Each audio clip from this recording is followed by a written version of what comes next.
r/NoSleep. Posted by you/literally Arkansas. I think I brought the wrong thing to show and tell.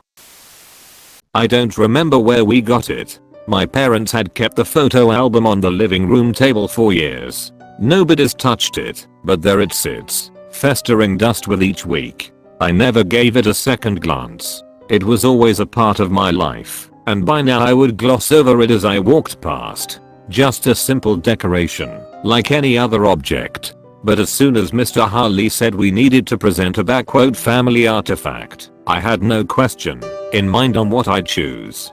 Nothing held more insignificant importance to my house than the photo album. Not to mention it would pass as old. For something that never gets touched, it looked like it had been through hell and back. It probably had been. There was only one drawback: it was heavier than it looked. Much heavier, in fact. To the point where I couldn't carry it in my backpack. I could hardly hold it with my hands. As insane as it sounds, this book was easily nearly 30 pounds. It wasn't impossible, but walking around with it for minutes at a time was strenuous. I had to keep it along until my 5th hour. I managed to convince my friend Todd into carrying it for me. Even he thought it was strangely weighted.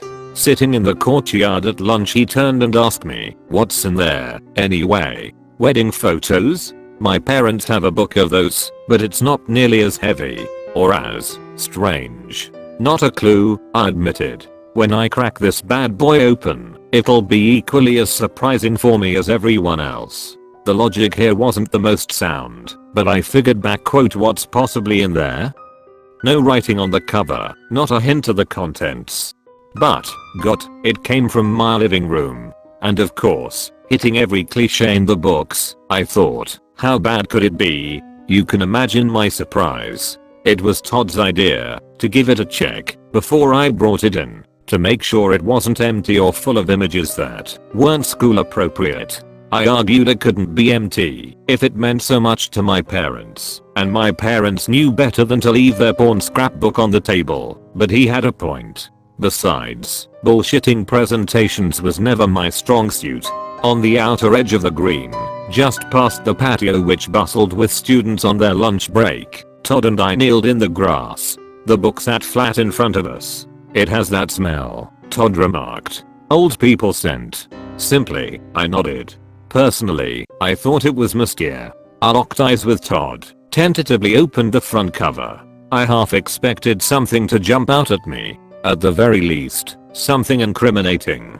It was a normal photo album. Pictures of people doing various things. Upper right hand corner, my dad in the tub with a keg. Bud is standing around him. Lower left hand corner, second page, my great aunt throwing a bouquet. Fourth page, a young photo of my grandmother, holding a dripping ice cream cone at the park. A creepy guy looking over from afar. Record scratch. Rewind. "What the hell is up with that? Check that guy out," I commented. Todd leaned over, slightly bent into the pages. He ran his finger over the picture, brows furrowed. "I saw him in another picture. He a friend of yours?" I literally have never seen that man in my life. He looked like some sort of PD, big trench coat and bowler hat. The whole shebang, completed with a pair of dark tinted sunglasses. His mouth was his only visible facial feature, along with a prominent jawline and apparently downturned nose. I could see the tip, just under the shading of his hat. If you aren't catching what I'm throwing, he looked creepy as hell. I'll admit I shivered a little, looking at it. I looked over to Todd, who shared a sort of expression which can only be described as one you'd share with someone when you're both thinking back, "Holy crap." After a moment, I pulled myself out of that mentality and allowed myself to flip the page. I was grateful to see another set of normal pictures.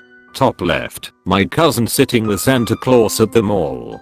Bottom right, a third cousin twice removed, or was it second cousin thrice removed, sitting in the living room with noisemakers and goggles reading back 2009, New Year's. All was well and good again. Normal family photos in my normal family photo book. The one picture was just a funny coincidence, although you'd have to have a pretty strange sense of humor to think so. Then again, I spoke too soon. It was Todd who noticed it. One of the passerbys in the mall, body walking across the image, head turned 90 degrees, to look straight at my cousin, or the cameraman. The same sharp jawline, thin pointed lips. And even worse, too close to home for comfort, a silhouette behind the blinds in the home window. I would have liked to try and pass it off as a terrible coincidence, but deep in my gut I knew there was no way. It wouldn't have made it any better, no matter whose silhouette was outside the house, but the jarring feeling in my gut that it was that man made it all so much worse. He was always there, not too close, but just close enough. The creepiest part, though, was how he was in pictures with these different people. They weren't their pictures of my grandparents, or of my aunt, or anything. It was people who only ever met up at family reunions. People who lived miles away, and he was never close enough to be a part of the family. This wasn't a family friend. There was no reason for him to be there.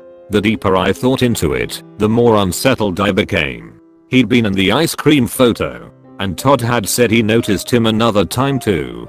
His recurrence got me thinking, and it got Todd thinking too. I heard Todd swallow dryly beside me. "You don't think?" His voice faded into open air. I definitely thought. I hesitantly flipped back to the beginning pages of the scrapbook and one by one examined the images. I was relieved, at first, not to see him. There was no shaded down face, no trench coat. But when I looked closer, there he was. There he always was. In the reflection of the keg, in the crowd around my aunt. Always in the background, always someone passing by. Shielded enough you could miss him if you weren't looking. Until the picture of my distant cousin.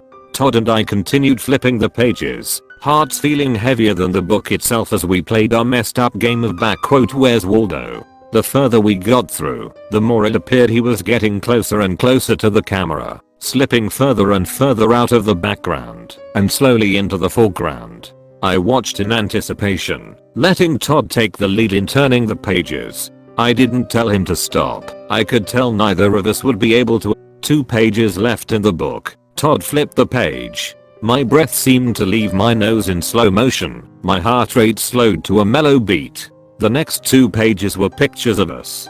Of us, sitting on the grass, just outside of the school. Of us, with the book in front of us. Our expression slowly, ever so slowly, transforming into the looks of terror we wore now. And in each picture, a figure looked closer. In the first 2, you could hardly see it.